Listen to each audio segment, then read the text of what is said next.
Apalah saya itu, Pak? Tidak ada gunanya saya itu, Pak. Untuk apa sih, Pak, saya hidup ini itu?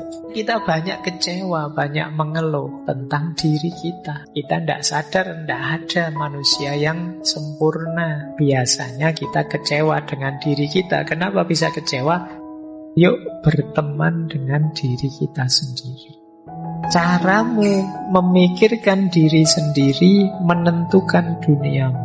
Engkau tidak terluka oleh cara berpikir orang lain tentangmu. Apa yang dipikirkan orang-orang itu adalah cermin bagaimana engkau memperlakukan dirimu sendiri.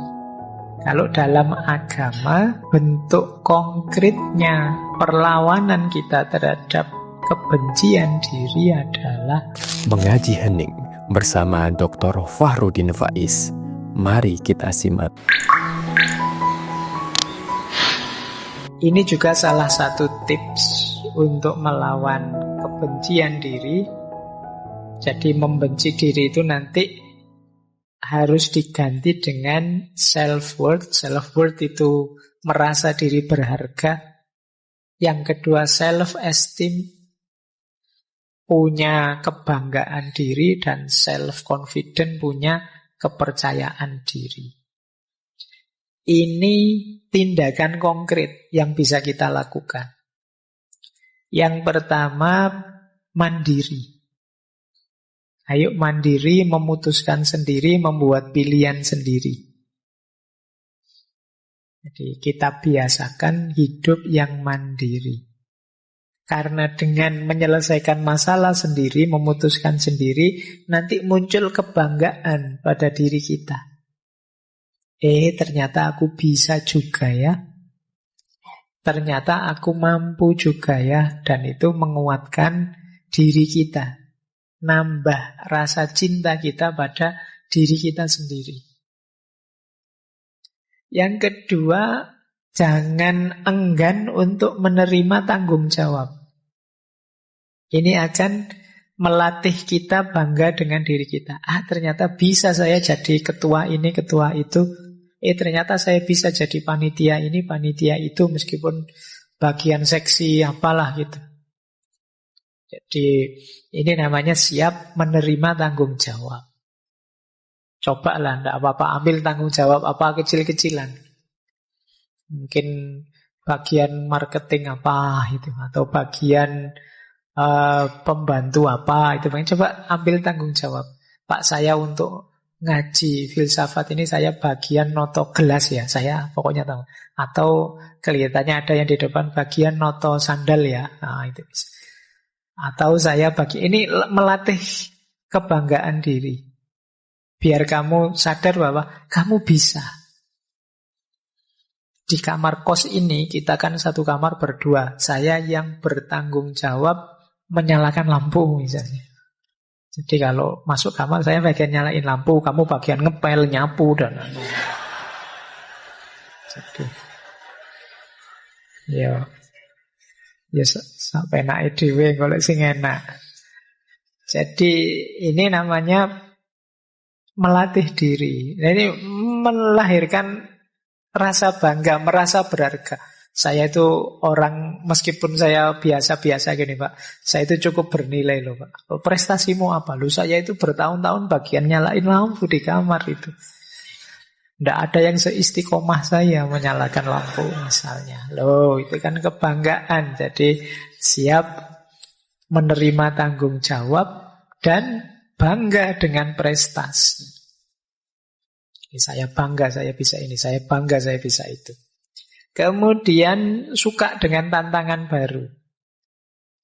Nambah tantangan, kita bisa menaklukkan, kita tambah bangga dengan diri kita.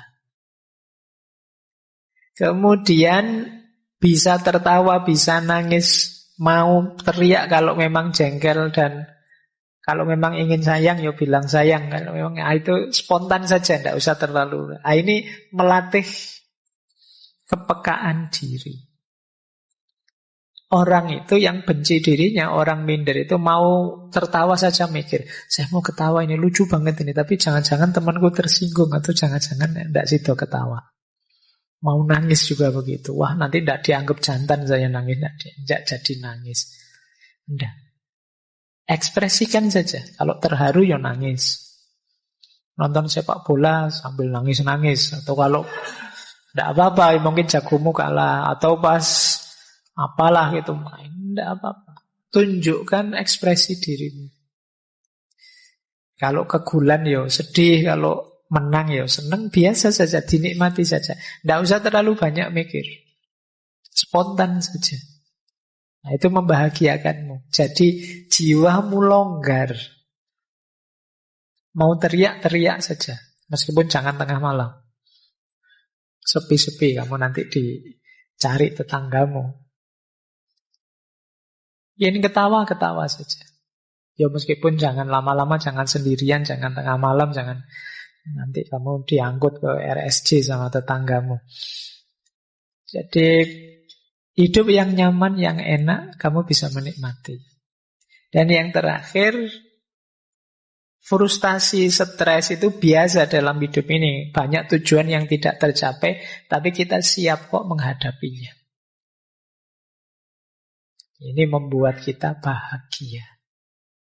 Jadi, akhirnya kita merasa, oh ya meskipun aku ini orang biasa, tapi aku punya nilai, aku punya harga diri. Aku percaya diri untuk menghadapi hidupku. Baik, saya lanjutkan biar utuh. Nah, sekarang kita lihat ada beberapa makna filosofi dari kebencian diri ini yang penting kita renungi. Kita awali dari filosofi akarnya kebencian diri. Ada satu quote yang bunyinya begini. Jika mencari kesempurnaan adalah cara untuk membuktikan nilai kita, pada akhirnya pencarian itu hanya akan membuktikan ketidaksempurnaan kita.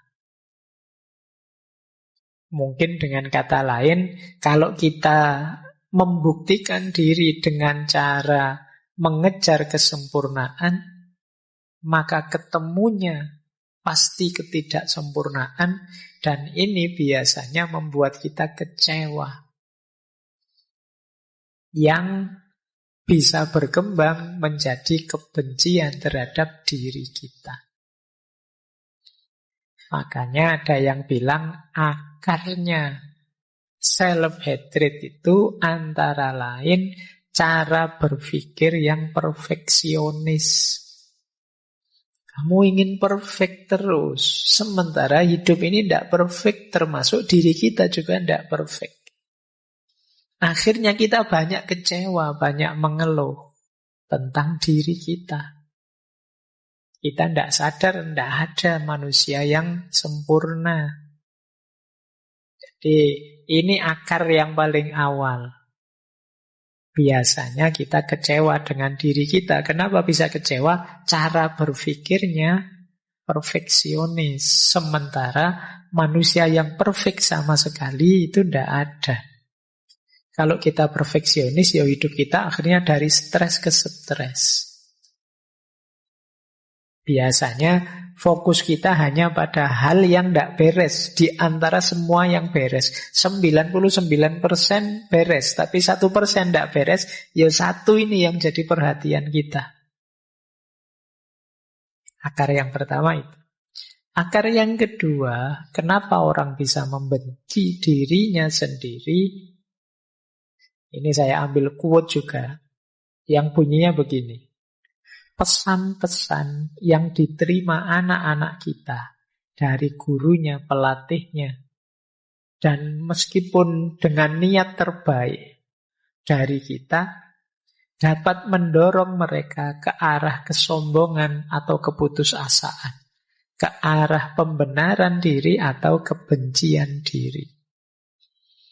Nah, ini yang kedua, ini akarnya bisa dari lingkungan. Mungkin teori-teori, konsep-konsep, nasihat-nasihat yang masuk ke kepala kita dari lingkungan sekeliling kita. Yang membuat kita terus benci dengan diri kita. Ya misalnya tadi kita jadi, wah saya itu ternyata bukan anak soleh ya. Wah ternyata saya itu bukan anak yang pinter ini, pinter itu ya. Tidak seperti teman-teman ya. Itu sejak kecil terus muncul kebencian pada dirinya. Sampai di level dia putus asa dengan dirinya.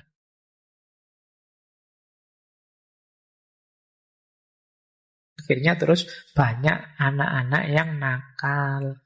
Banyak anak-anak yang untuk menarik perhatian yang lain, dia melakukan hal-hal yang tidak kita inginkan. Karena sejak awal dia dibuat putus asa dengan dirinya oleh lingkungannya. Dia mungkin dicap ini, dicap itu, dimarahi begini, dimarahi begitu ya. Akhirnya dia, ternyata aku ini tidak berharga, ternyata aku ini tidak penting, ternyata aku ini tidak bernilai. Sudahlah, wong aku tidak penting, tidak bernilai saja, rusak juga tidak apa-apa. Nah, yang kedua dari lingkungan, akarnya. Saya tidak tahu teman-teman yang muda-muda yang malam hari ini hadir, semoga tidak ada yang hasil cetakan lingkungan yang semacam itu. Kalau ada, ayo latihan kita bersihkan sendiri. Setiap manusia berharga. Setiap manusia bernilai, termasuk diri kalian. Tidak ada orang yang tidak bernilai. Semuanya disayangi oleh Allah. Semuanya layak dan berhak untuk dicintai.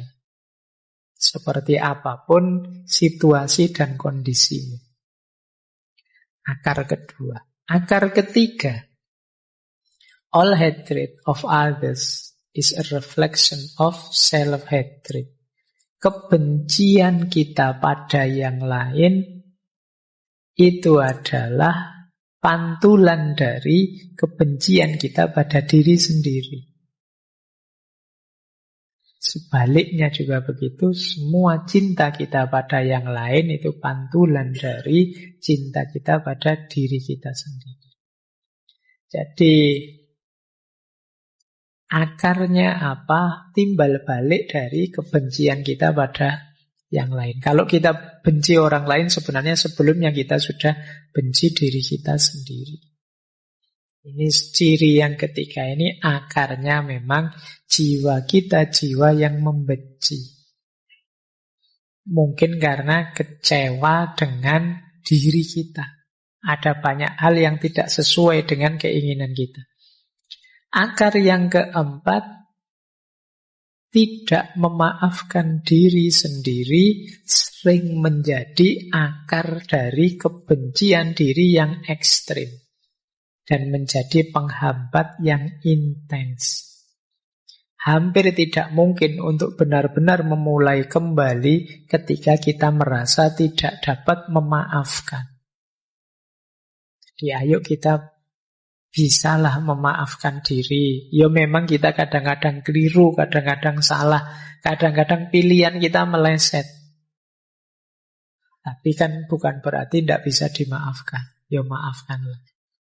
Mungkin kalian kalau ingat salah-salah yang dulu, rasa malu yang dulu, mungkin pernah nyontek ketahuan, mungkin pernah, pokoknya yang menyakitkan di masa lalu, maafkanlah.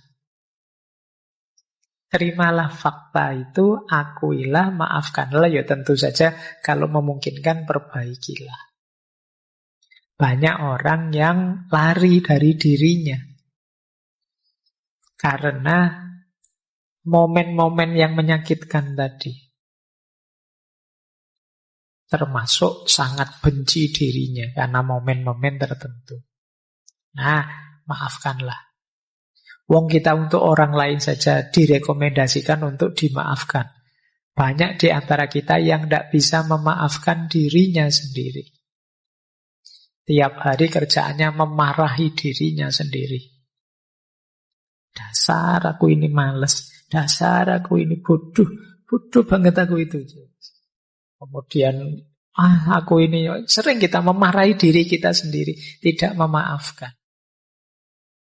Allah aja maha pengampun. Untuk sesama kita diminta memaafkan, tapi kita kejam sekali pada diri kita sendiri.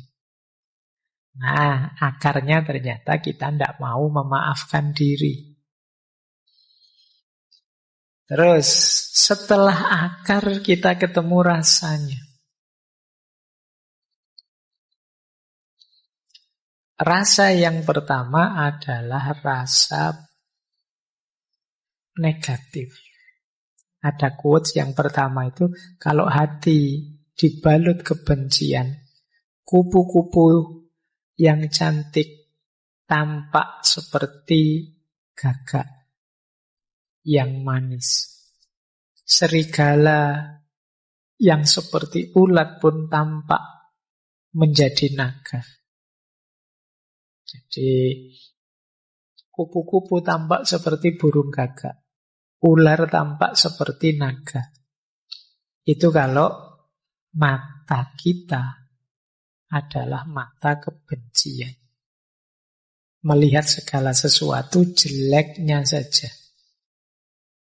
Hari ini kan banyak tradisi kebencian yang hidup di sekitar kita. Lihat apa-apa, jeleknya saja. Kalau sudah mengidolakan seseorang, seolah-olah orang ini kayak malaikat raiso salah. Kalau sudah membenci orang, seolah-olah orang ini iblis yang tidak mungkin benar. Nah, ini cara berpikir kita hari ini. Dan kalau kita berpikir seperti ini, apalagi terhadap diri kita, iblisnya tadi berubah jadi diri kita. Ndak ono bener iblis. Apalah saya itu, Pak? Ndak ada gunanya saya itu, Pak. Untuk apa sih, Pak, saya hidup ini itu? Rasanya seperti ini. Kalau kita benci pada diri kita. Maka ada quote yang kedua, kesalahan banyak orang hari ini adalah merasa malu tentang diri mereka, terus bohong dan berusaha menjadi orang lain. Ndak ngaku dirinya. Karena dia tidak menerima dirinya, dia tidak mengakui dirinya.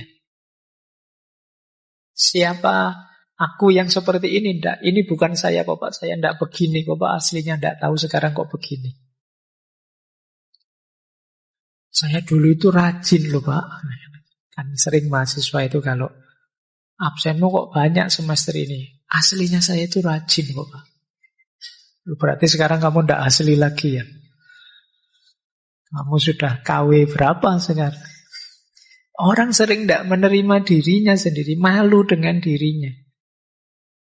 Akhirnya dia melarikan diri dari dirinya dengan cara apa? Berusaha menjadi orang lain. Nah, saya itu malu, Pak. Saya itu wajah saya agak keras gini, tapi saya sukanya kok musik-musik yang misalnya tradisional, musik itu loh, Pak. Terus dia merasa malu karena circle-nya musiknya beda. Akhirnya dia mengubah dirinya. Ikut selera musiknya temannya. Gayanya kayak menikmati, tapi tersiksa dia. Kenapa? Dia berusaha jadi orang lain. Biasanya nonton film kartun kok, wah ini sudah mahasiswa, tidak boleh katanya nonton kartun itu kan anak-anak. Kamu berusaha untuk tidak jadi anak-anak lagi, dan kamu nonton film apa lah gitu yang dan kamu tersiksa gara-gara itu.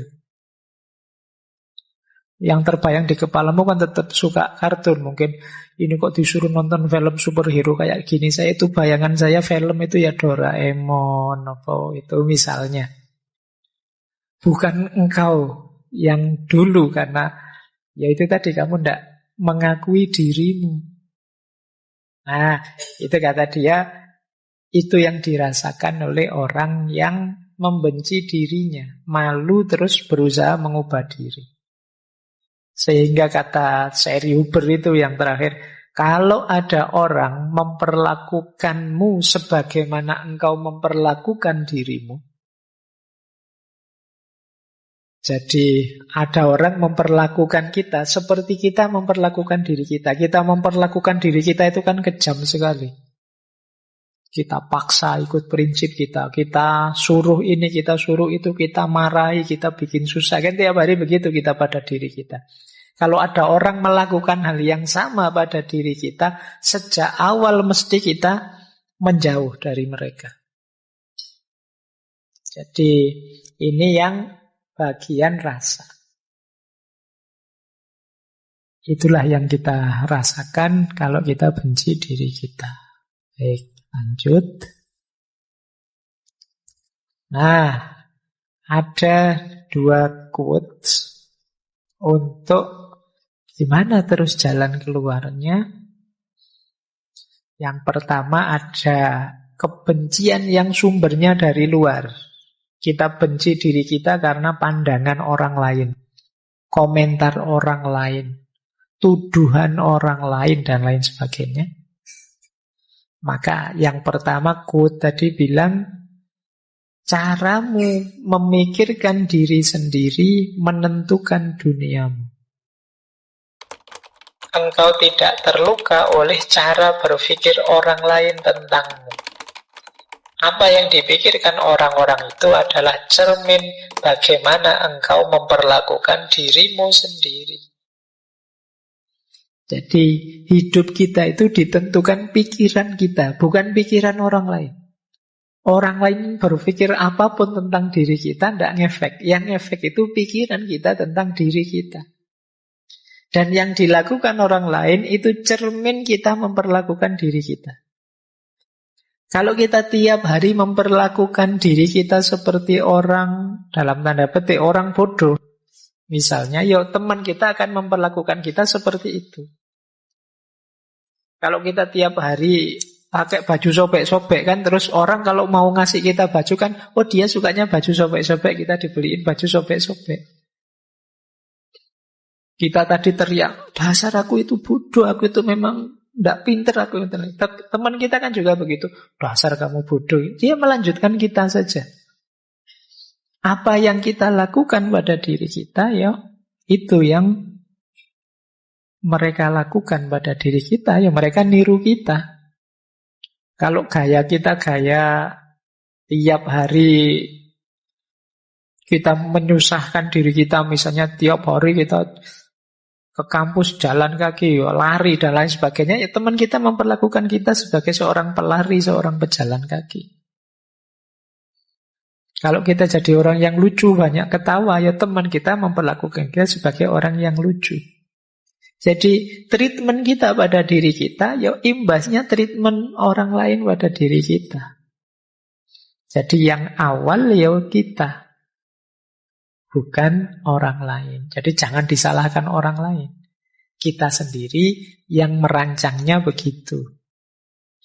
Terus, nah makanya terakhir Mabel Iku itu menasehati kita, yuk kalau bisa yuk berteman dengan diri kita sendiri. Sejak tadi kan kita benci terus dengan diri kita. Masa enggak bisa sih berteman dengan diri kita? Nanti pulang dari sini boleh nyari kaca di kamar itu terus, kamu temanku ya, kamu baik-baik ya, ngono. Tapi sendirian saja, jangan ada orang. Nanti kalau ada orang kamu dianggap iki waras apa ndak anak ini.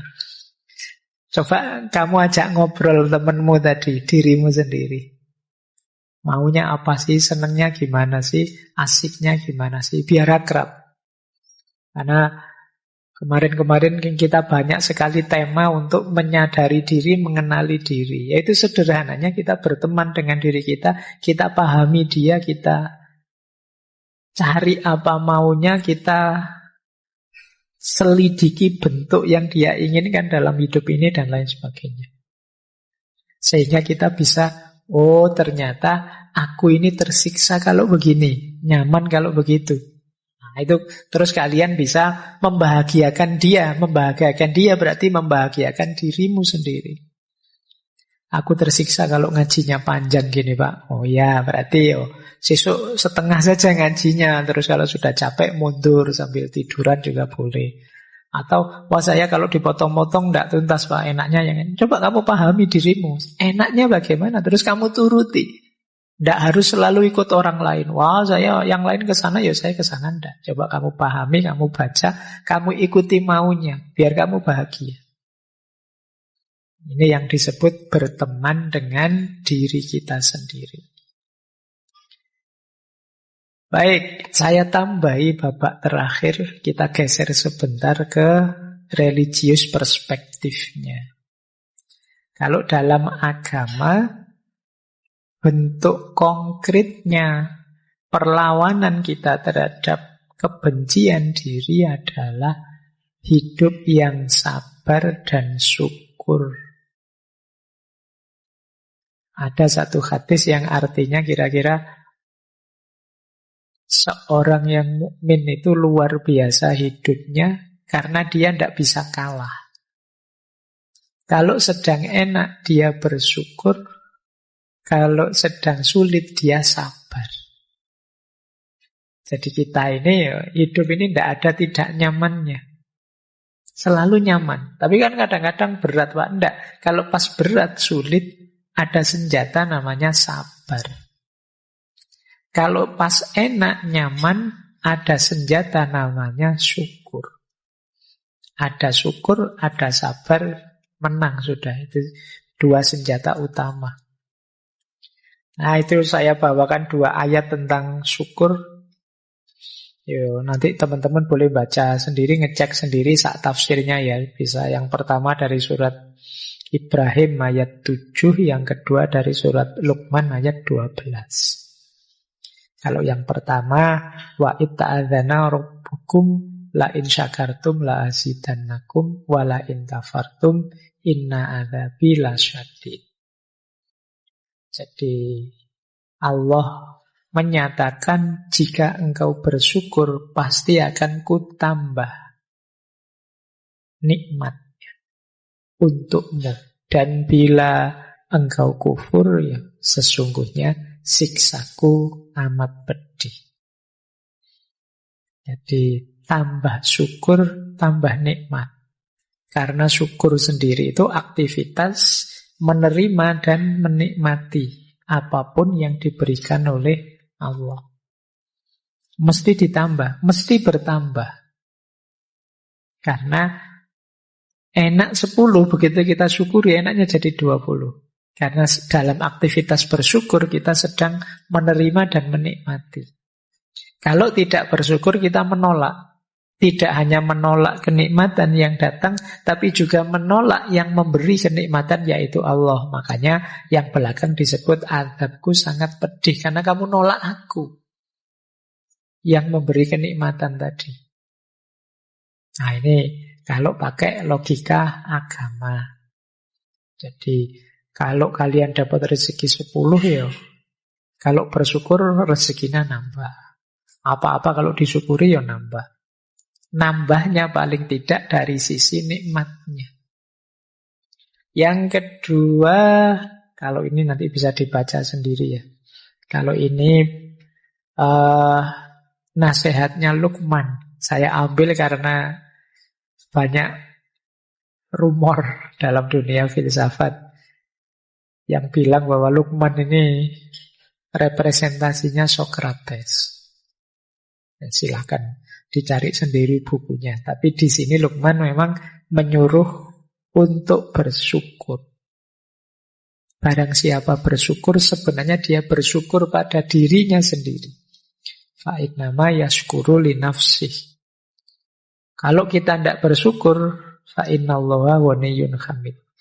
Allah tidak butuh kita. Allah itu maha kaya, maha terpuji. Yang butuh bersyukur itu kita. Baik, kalau ayat-ayat teman-teman mestinya lebih paham ya, yang paham.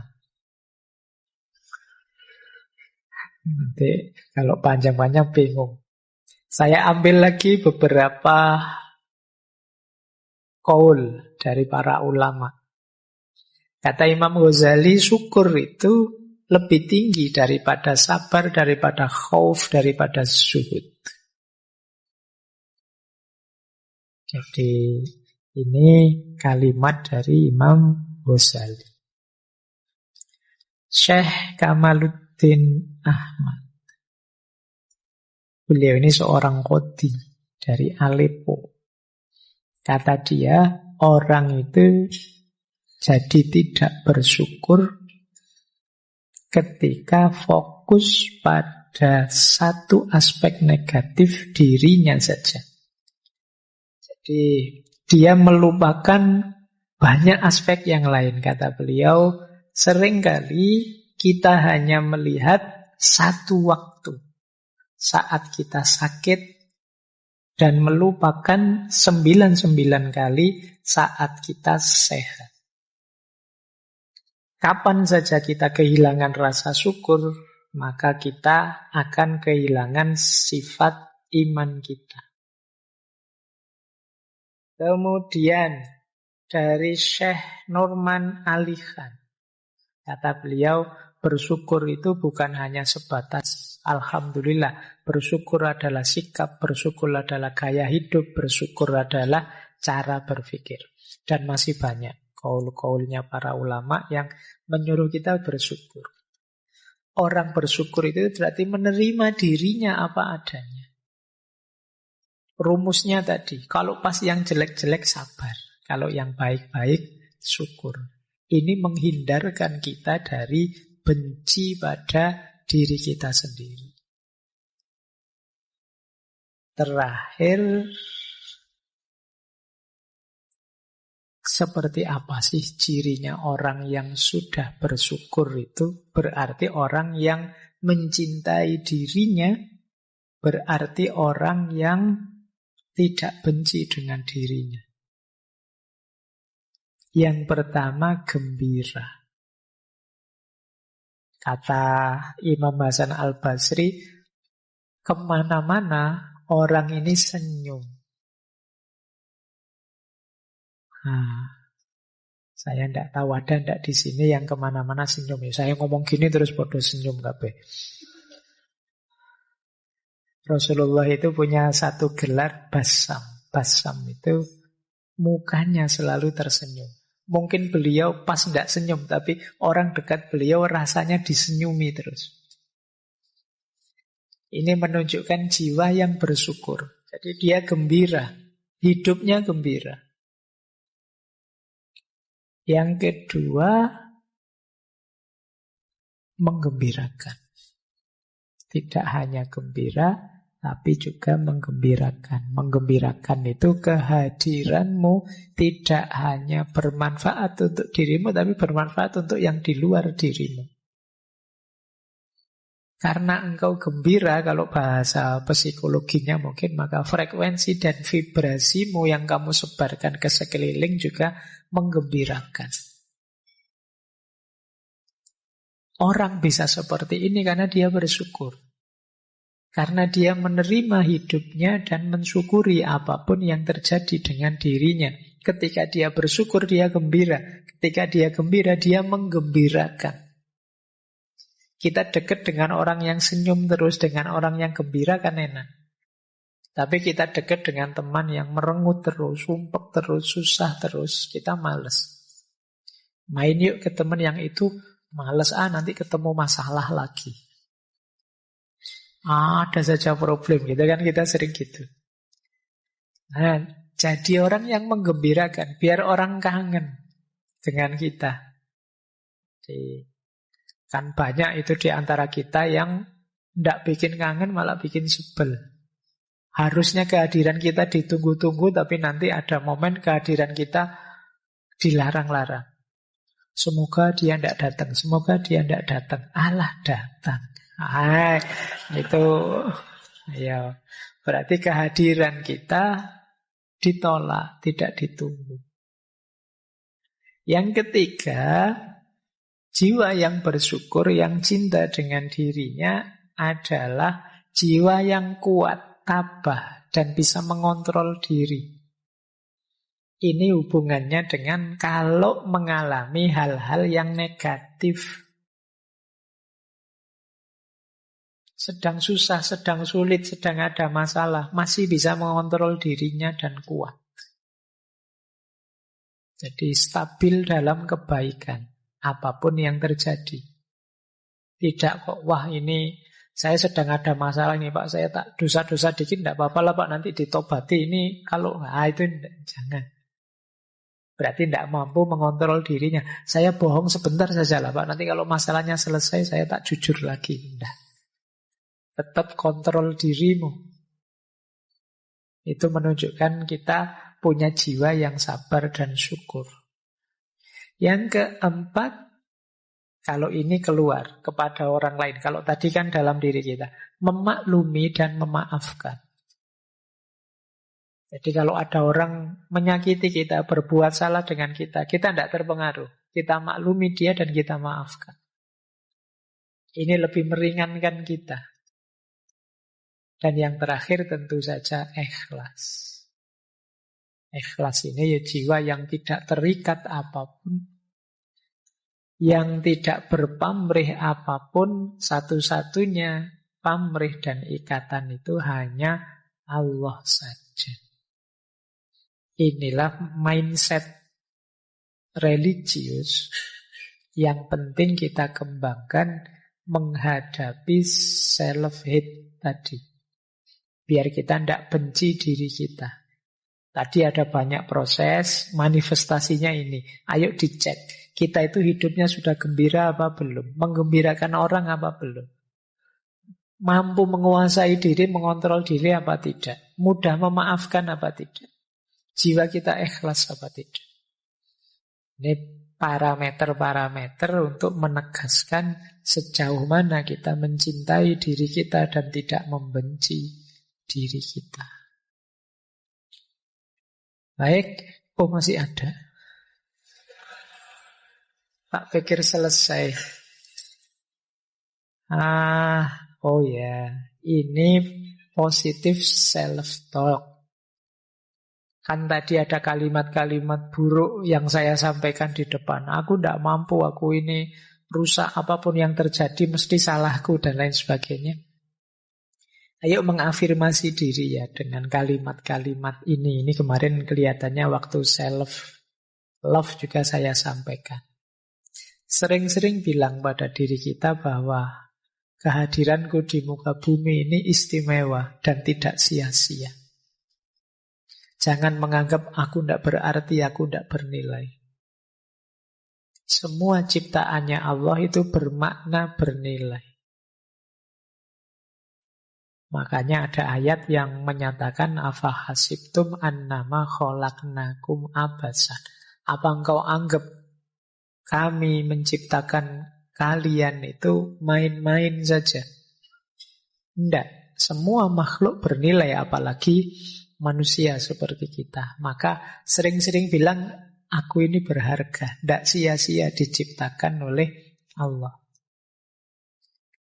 Kemudian tegaskan juga dalam diri kita, pikiran kita, pandangan kita, prinsip hidup kita, semua yang baik dalam diri kita itu hakikatnya anugerah dari Allah yang berharga. Sekecil apapun. Pak, ilmu saya itu hanya sedikit kecil, yaitu juga anugerahnya Allah, loh, cahaya dari Allah, sekecil apapun. Kemampuan saya hanya ini. Meskipun itu kecil dari Allah, syukurilah, gembiralah. Allah masih memberi kita anugerah itu. Nah, ini untuk biar kita tidak keluar dari jalur syukur tadi. Yang ketiga, aku fokus pada apa yang bisa aku kontrol.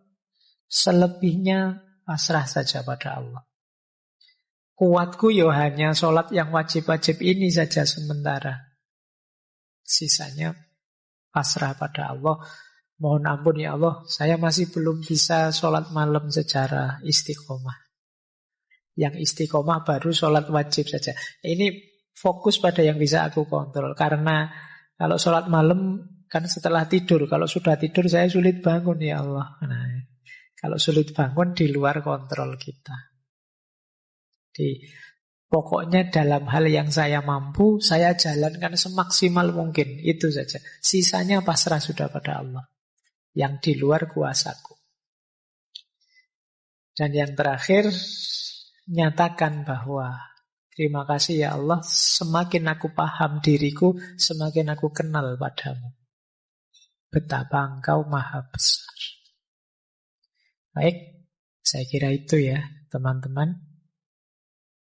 Untuk malam hari ini, semoga sedikit banyak mengurangi kebencian kita pada diri kita sendiri, menyadarkan kita bahwa Kita adalah makhluknya Allah yang berharga. Nilai diri kita yang berharga jangan kita jatuhkan sendiri. Baik lewat perspektif negatif seperti self-hate tadi, juga lewat perilaku-perilaku negatif. Terima kasih sudah menyimak. Semoga channel Mengaji Hening bersama Dr. Fahruddin Faiz selalu bisa memberikan ilmu, motivasi, dan kebermanfaatan. Salam sehat dan bahagia.